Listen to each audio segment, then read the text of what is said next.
Hello दोस्तों, स्वागत है आपका एमपी सक्सेस पॉइंट पर। पिछली वीडियो में हमने मध्य प्रदेश की कुछ प्रमुख नदियों के विषय में प्रश्नों को देखा था और उन प्रश्नों के जरिए हमने ये समझने का प्रयास किया था कि मध्य प्रदेश में इन नदियों के विषय में हमें क्या पढ़ना आवश्यक है।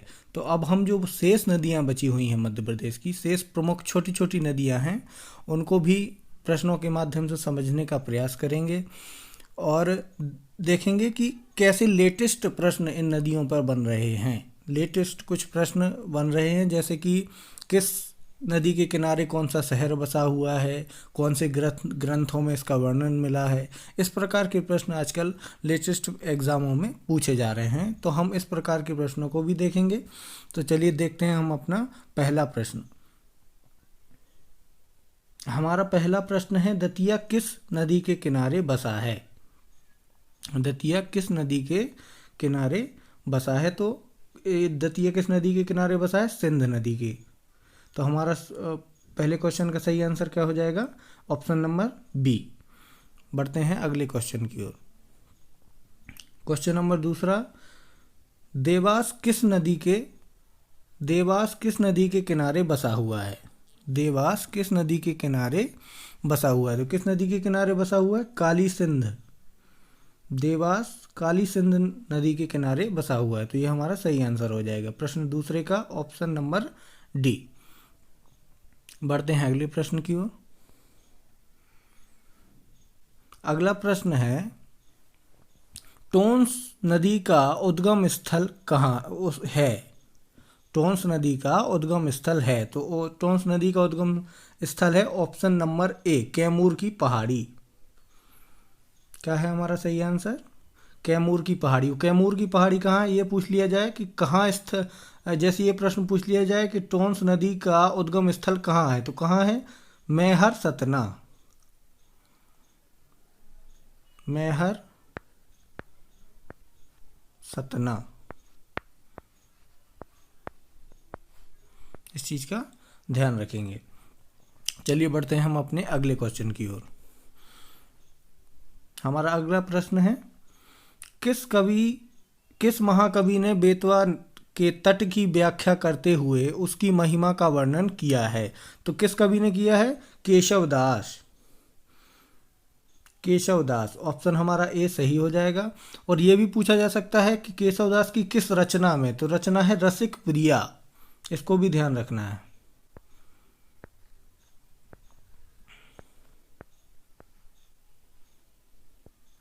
रसिक प्रिया।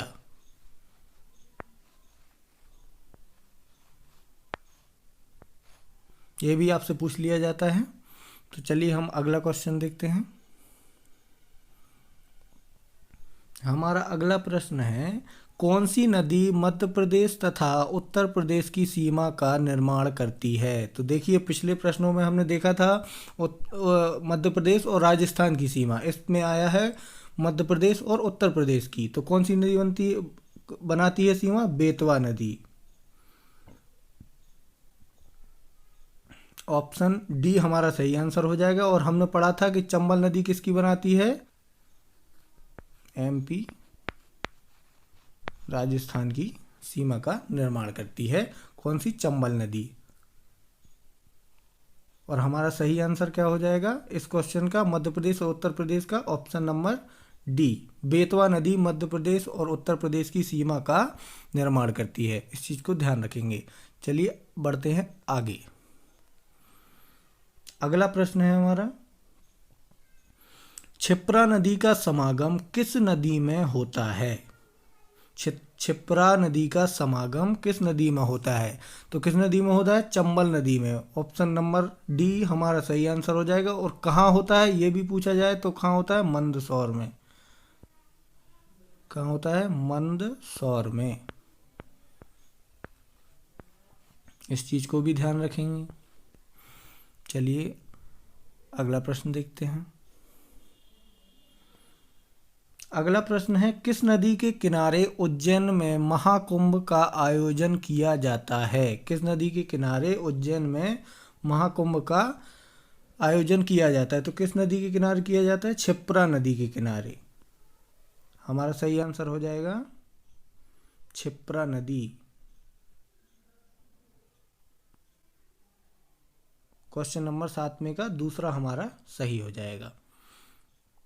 चलिए आगे बढ़ते हैं।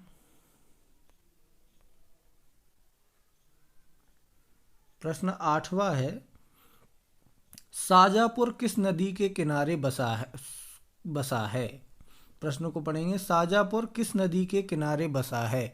तो देखिए ऑप्शन हमारा ए है पार्वती नदी। पार्वती नदी के किनारे शाजापुर बसा हुआ है, इस चीज को ध्यान रखेंगे। इसका हमारा सही आंसर हो जाएगा पार्वती रिवर। चलिए आगे बढ़ते हैं। सोनकच्छ किस नदी के किनारे बसा हुआ है। ये बिल्कुल लेटेस्ट पैटर्न है, इस प्रकार के प्रश्न एग्जाम में आ रहे हैं इस समय, तो इनको देखना जरूरी है। तो इसका आंसर हो जाएगा option number B, Kali Sindh. चलिए आगे बढ़ते हैं अगले क्वेश्चन की ओर।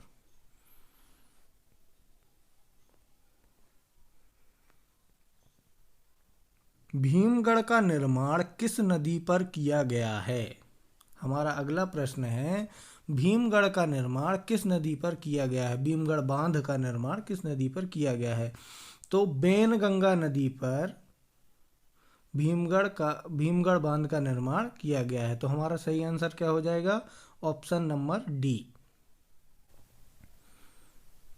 ठीक है, चलिए आगे बढ़ते हैं। प्रश्न है, प्राचीन चेदी राज्य किस नदी के किनारे बसा हुआ है। प्राचीन चेदी राज्य किस नदी के किनारे बसा था। तो किस नदी के किनारे बसा था, बेतवा नदी के किनारे बसा था। तो हमारा आंसर क्या हो जाएगा, ऑप्शन नंबर सी हमारा सही आंसर हो जाएगा। चलिए अगला प्रश्न देखते हैं। अगला प्रश्न है, राजघाट परियोजना किस नदी पर स्थित है। राजघाट परियोजना किस नदी पर स्थित है। तो हमारा आंसर हो जाएगा ऑप्शन बी, बेतवा नदी पर राजघाट परियोजना स्थित है। चलिए अगला प्रश्न देखते हैं। अब इसमें ये भी पूछा जा सकता है कि बेतवा में राजघाट परियोजना कहाँ है। तो ललितपुर। चलिए आगे बढ़ते हैं। हमारा अगला प्रश्न है, ओरछा किस नदी के किनारे बसा हुआ है। तो ओरछा किस नदी के किनारे है, बेतवा नदी के ही किनारे बसा हुआ है। तो ऑप्शन सी हमारा सही आंसर हो जाएगा। चलिए अगला प्रश्न देखते हैं। हमारा अगला प्रश्न है, बुंदेलखंड की जीवन रेखा किसे कहा जाता है। तो ये तो सभी को पता होगा, बुंदेलखंड की जीवन रेखा किसे कहा जाता है, बेतवा नदी को। ये भी हमारा आंसर बेतवा ही होगा। ठीक है, इन सब चीज़ों को बड़े ध्यान से देखना है। एक साथ ही क्वेश्चन है लेकिन आपके काम के क्वेश्चन है।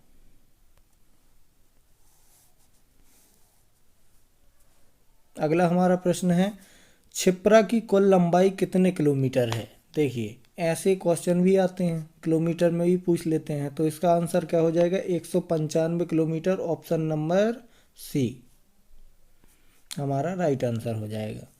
ठीक है, चलिए आगे अगला प्रश्न देखते हैं।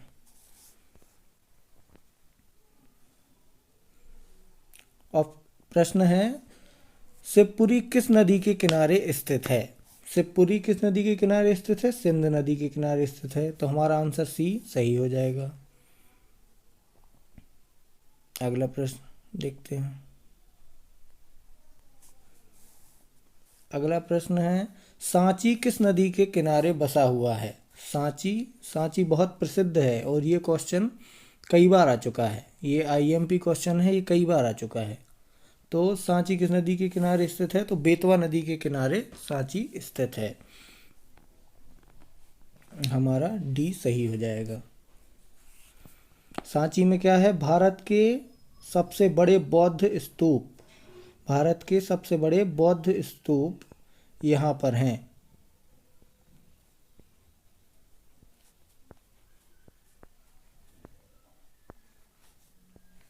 ठीक है, ये याद रखना है। आगे बढ़ते हैं।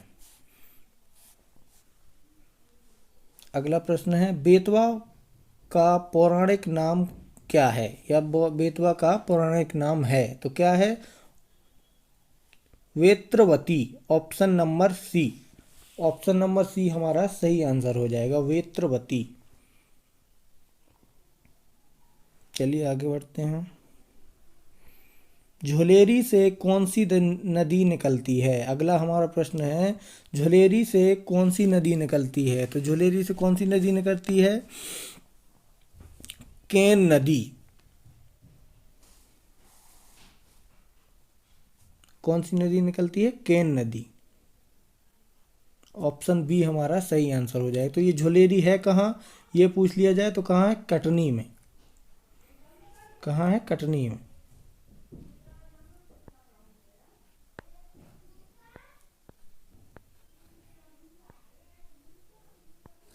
कटनी में हमारा ये झुलेरी है। ठीक, ध्यान रखना है। आगे बढ़ेंगे। हमारा अगला क्वेश्चन है, परसवाड़ा पहाड़ी से कौन सी नदी निकलती है? परसवाड़ा पहाड़ी से कौन सी नदी निकलती है? बेनगंगा। हमारा ऑप्शन डी सही हो जाएगा। चलिए आगे बढ़ते हैं।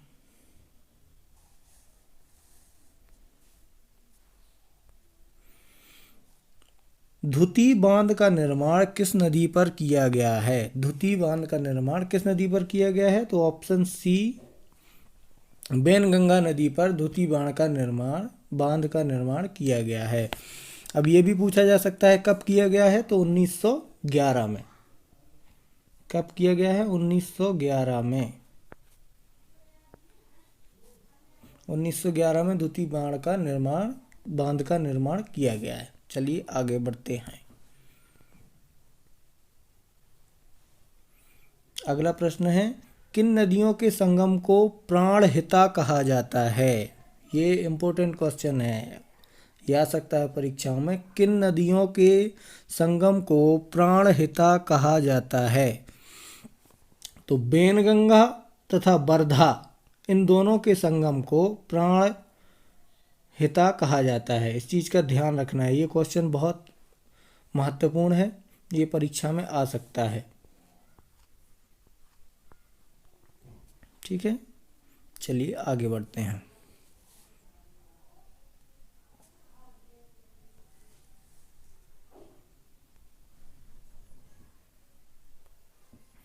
मध्य प्रदेश की गंगा किसे कहा जाता है? प्रश्न है, मध्य प्रदेश की गंगा किसे कहा जाता है? तो बेतवा को मध्य प्रदेश की गंगा कहा जाता है। इस चीज़ का ध्यान रखना है। आगे बढ़ते हैं, हमारा अगला क्वेश्चन देखते हैं।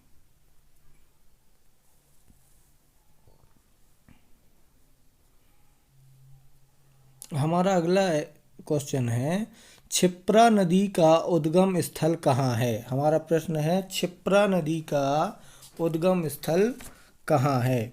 तो क्षिप्रा नदी का उद्गम स्थल है, देखिए क्या दिया ऑप्शन, काकरी वर्दी पहाड़ी। ऑप्शन नंबर दूसरा है काकरी वर्दी पहाड़ी। ये कहाँ है? ये है इंदौर में। इस चीज़ का भी ध्यान रखना है। तो ऑप्शन बी हमारा सही हो जाएगा। और ये है कहाँ? तो ये है इंदौर में। ठीक है, इस चीज़ को ध्यान रखना है। ऑप्शन बी हमारा सही हो जाएगा। अगले प्रश्न की ओर बढ़ते हैं।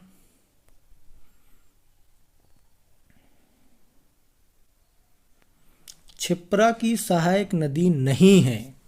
गौर करिएगा, क्वेश्चन ने पूछा है क्षिप्रा की सहायक नदी नहीं है। ऑप्शन है गंभीर, खान, धसान। तो जो धसान है ये क्षिप्रा की सहायक नदी नहीं है। इस चीज़ का ध्यान रखना है, धसान क्षिप्रा की सहायक नदी नहीं है। और ये जो गंभीर और खान दोनों ये क्षिप्रा की सहायक नदियां हैं। इस चीज़ का भी ध्यान रखना है। कभी है भी पूछ लिया जाता है क्षिप्रा की सहायक नदी है, तो ऑप्शन सी हमारा राइट आंसर हो जाएगा। ये थे हमारे नदियों के कुछ महत्वपूर्ण प्रश्न। अगर आपको वीडियो पसंद आई है तो वीडियो को लाइक करिए। अगर आप इसी तरह की और वीडियो देखना चाहते हैं तो चैनल को सब्सक्राइब करिए। और वीडियो अगर आपको बहुत पसंद आई है तो अपने दोस्तों के साथ इसको शेयर करिए। धन्यवाद। जय हिंद।